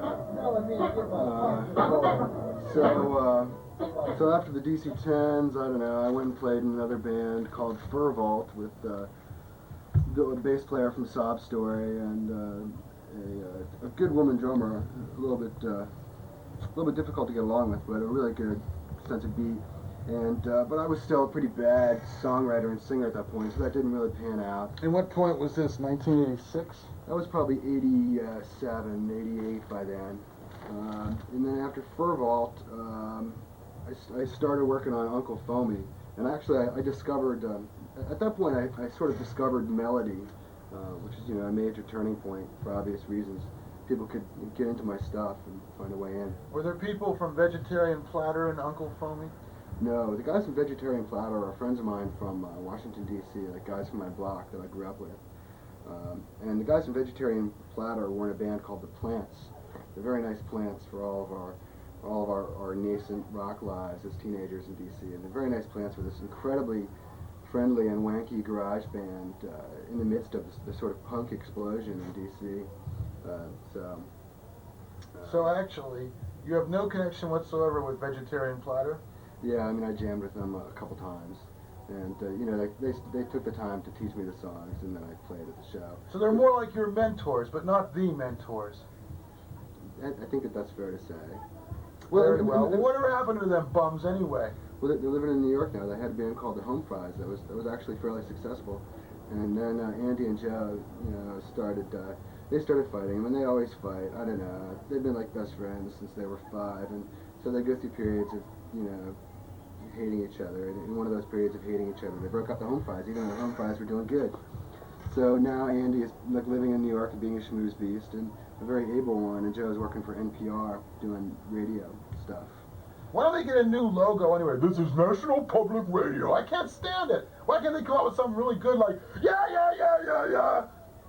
Well, it's actually, it's Joe's fault. They keep trying to change the logo, and every time they do, Joe threatens to do away with himself. He says he can't live without that endlessly repeated announcement. So blame it on him. So after that, what did I do? Oh, then I played in this band called the Subskin Cables, which lasted about 4 or 5 months. I played violin in the Subskin Cables, and I was a totally execrable violinist. Can you play mandolin? I did actually own a mandolin, but I was an even more execrable violinist, so I decided to go with that. And then we started Uncle Foamy, which is this kind of like big, stupid rock fun band, and that lasted for about a year and a half. And what did away with Uncle Foamy? Their love for alcoholic beverages?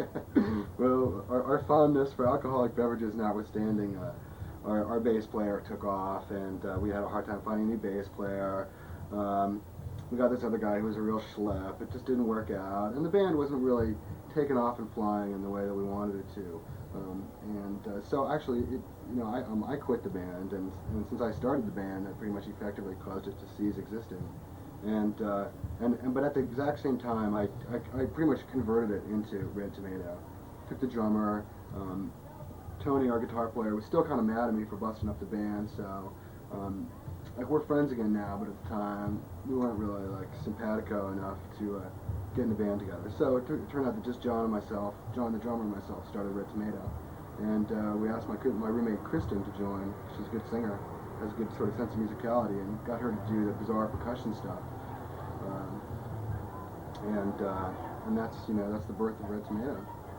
Well, before I go on and grill you with the excruciating, tedious details of your early life prior to being a musician, maybe I should ask a little bit about your 2 side people, or whatever you want to call them, your partners in crime, your musical assistants, your butt boys, even though one of them was a girl. Are they your Robin 1 and Robin 2 or something like that? You expect them to be killed by some malevolent psychopath with green makeup and hair, huh? Or what? What do you see with these people? What's going to happen to them? Are they going to have to fill out self-employment forms till the year 2015? Well, I think of them as the red shirts in Star Trek. You know how in the Star Trek 1, every time there was a mission on planet, Captain Kirk and Scotty would grab a couple red shirt guys that had never showed up in any episode before then, and you knew that they were going to be bought, and they were going to get iced by the end, yeah. Exactly. John and Kristen are the red shirts. That's not true at all. Yeah, I mean, the band is really tight. Nobody is replaceable at all. If anybody moved, the whole personality of the band would change. And all of us, developed our style specifically to fit the format. like not having any bass means that John and I like had to develop sounds that were like that were bigger than other people's instrumental sounds just to fit the fill of space. And John and I are like really tight as a rhythm section to make up for the fact that there's no bass. Like we can't be sloppy because if we do, it just doesn't rock at all. So and then Kristen has like a really unique sense of singing, and she's not really a rock musician in the first place. Or a rock chick. I mean, she's likes to sing and stuff. So instead of trying to force her into the traditional rock chick, Patti Smith influenced way of yowling, as much as I like it, she just does her thing. She really loves to sing harmony and has her own style, and it sort of invented her own niche, and that's kind of the case with everybody. Now, if only she would sing right into the microphone. Well, that's part of her unique style, is to sing far away from the microphone and be as quiet as possible. Well, I guess you don't want those embarrassing little things where your teeth and lips hit the metal surface, and God knows who's been drooling on those microphones, especially at the Middle East. Yeah, I know. It could ruin our whole career. So where's your percussionist, drummer, whatever you want to call her? Where's she from, anyway? She's from Northampton. Ooh, Northampton. Well, la-di-da, excuse me. I'm sorry, Mr. Green Consciousness, Northampton. Okay, great. Well, what's so great about Northampton? Why did you go all the way to Northampton? Aren't there plenty of female percussionists who also can sing, even though they don't put their lips next to the microphone in Boston? Well, I'm afraid that none of them is good enough for our exacting standards. And what just might those be? Well, it's important to, I don't know, have a Katie Lang fixation along the lines that Kristen does, and to, have some kind of new agey sort of beliefs, and to, I'm afraid that these Boston singer percussionists are just don't cut it. They can't meet our exacting standards. But the funny part about the green consciousness thing is that Kristen really does come from a fairly acutely Northampton kind of family. And what precisely does that mean? Well, they're very liberal. They had a barn, sorry, not a barn, but a sawmill that they converted into a house when she was a kid. And I don't know, her parents are both kind of arch liberals, who, in fact, were a singing duo back in the 60s, where her dad would strum classical guitar and they played folk songs, and her mom kind of harmonized winsomely in a pretty similar sense to the way that... Did they ever cover Mr. Spock's Bitter Drink? I'm not allowed to comment on that, but I can only say that the probabilities are strong. I see. So she's a Star Trek fanatic too. Is that what you're getting at? Well, there's a little known secret about the band, is that we live to carry out the principles of Star Trek, to explore just like brave new Meltdown. worlds. Well, in fact, Meltdown and we have a little known contract writer. I don't know. Yeah, absolutely. Yeah, we're like brother and sister with Meltdown, dude. I see. So all of you slimeball musicians all hang out in the same vile little cubbyhole niche crapple of crap. I can't stand it anymore. I'm so sick of it. I can't stand it. Get me out of here, somebody. Let me interview big fat cat tycoon types or something. I'm sick of music. I'm sorry, Luke. You go on. Well, I feel bad that I've caused this, wave of resentment in you. Yeah, put the helmet on. You're going to need it in a couple minutes. I'm getting pretty exasperated. Here, give me the gun. No, it's mine. No, give me the gun. No. I want it. No, you can't take it from me either. I'll kill. No. Oh, no. So what's the full name of your drummer? Oh, excuse me, percussionist. His name is... Her name, the percussionist, the woman one. Her full name is Kristen Holstein.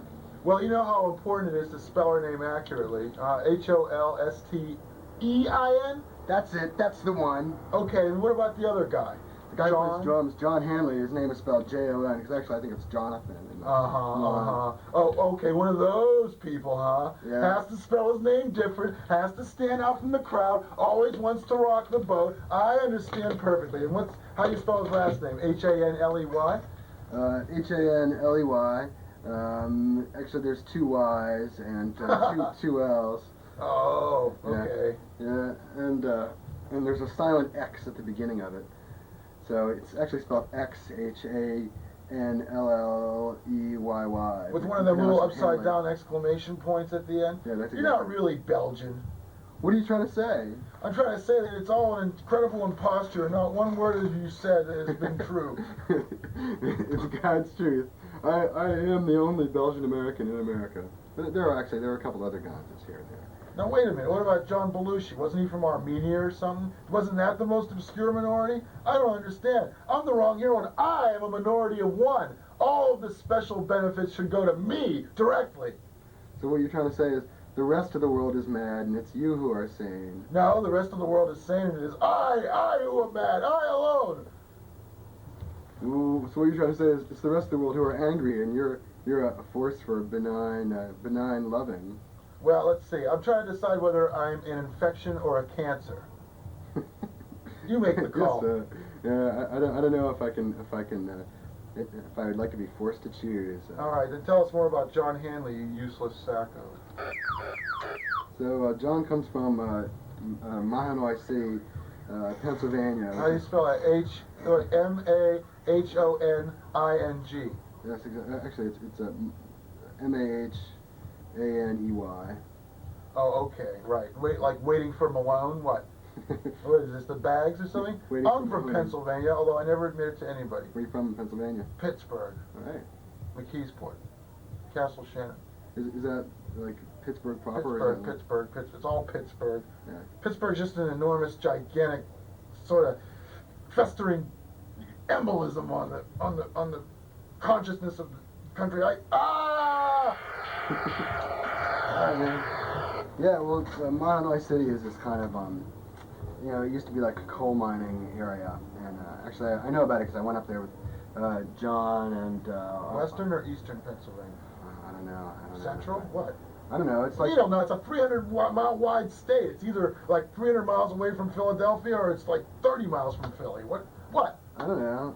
It's somewhere in there, and also Philly is also in the state. Oh, all right. Well, I'll look it up in an atlas or something. So I went down there and got like really stinking drunk on a rampage for a night with John and our friend Tony Kaminsky and our friend Sue Warning, and we had a really fun time. It's this really small town, two streets, 25 or 30 bars. I mean, it's just the bar per capita population is totally out of sight.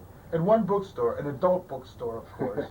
Open till 2 a.m. on Saturdays, yeah. Hey, I'm sick of looking at the gas pump over at the gas station. Let's go over to the adult bookstore and smirk at the minister as it comes out of one of the booths, huh? Yeah, one of them towns. Yeah, I know all about that, yeah. There's also a revolutionary bookstore. Oh. Yeah, they live for those revolutionary books. I don't know what... Tell me more about John. I want to know more. I want to know as much about John as possible. Well, John's a cook. He works at the Monkey Bar in South Station, and he has long hair and a ponytail, and he's been going out with his girl Christy, who lives in Baltimore, and he likes to go down to Baltimore every once in a while he goes down to Baltimore and blows off practice for the weekend. You mean Balmer? That's exactly what I mean. All right. Well, listen, we got about 6 minutes left, so I want you to say everything about the band in 6 minutes. Everything about the band in 6 minutes. Oh, I love that joke. Now you must be sacrificed. Okay, so... All right, I got several really hot questions to ask you. What other bands do they compare you to, or do they say that you can't be compared to any other bands, and then they just throw up their hands in despair and don't even bother writing about you, because rock journalists are the laziest writers in the world. If you don't just like Joe shit down the street, they're not going to say one word about you, right? I couldn't agree more. All right, so they don't compare you to other bands. Well, they do compare us to other bands a lot, but usually they're wrong. Well, what are the wrong bands to compare you with? Well, a lot of times they say Captain Beefheart, and actually in our earlier life, in Red Tomato Mach 1, there was some similarity with the Captain Beefheart things, particularly because I was really into doing these kind of bizarre stream of consciousness, raps over the music, which was probably more surreal and less structured than it is now. So we heard that a lot, and I think that the true influences for our band is just traditional 80s and 90s kind of irritating pop. You know, I love bands like the Dam Builders. I'm a really big Star fan. I really love the folky Velvet Underground stuff. Which Big Star album's the best? Quick. Well, I don't You have think 10 seconds. 1, 2, 3, 4. Well, the Alex Chilton solo album that has "Take Me Home and Make Me Like It," I think it's actually called Box Bottom, B-A-C-H, is the true connoisseur's obscurity. But it's not really the best. It's kind of an inconsistent album. Will you like the third one better than the first and the second, or what? Well, actually, I just got the Ryko disc re-release of the radio show WRKO. I think which is in Philly. Not WRKO, WXKS, something. Anyway, this is like live radio show that they taped and re-released, and it's in the era between Big Star's second, Radio City, and Big Star's third, Sister Lovers. And actually, it's a really amazing show. And it will be part of your payola to me to send me a copy of this. Let's move on. We don't have much time. We don't want to hear about your fascination with Big Star. We want to hear about other I love them. I live for Big Star. I love them too. They're great. I mean, especially you know, all that stuff on the third album, which is just so good. I feel like I'm dying now, but if you ever bury me, be kind. Blah blah blah. You know. Yeah, I know. I love that manic depressive Alex Chilton. I saw him in Athens, Georgia. He's the greatest. Let's move on. Cool, man. Yeah, okay, so, what's other stuff that's, I don't know, germane to it all? Well, one thing is that I was really into, like, kind of spacey art music for a long time, and, Gee, how could I guess? Well, I mean, people, you know, the media hook with Red Tomato is that it's a very arty project, but the truth is that Red Tomato is really a pop band with, you know, this other stuff kind of hooked onto it, all the sort of bizarre percussion. And the real concept behind the percussion isn't to be arty or to expand anybody's perceptions or to educate anybody or to be good for anybody in a sort of vitamin way. I mean, the thing about the arty, you know, found objects and the toys and all the weird stuff is that we just think it's fun. We think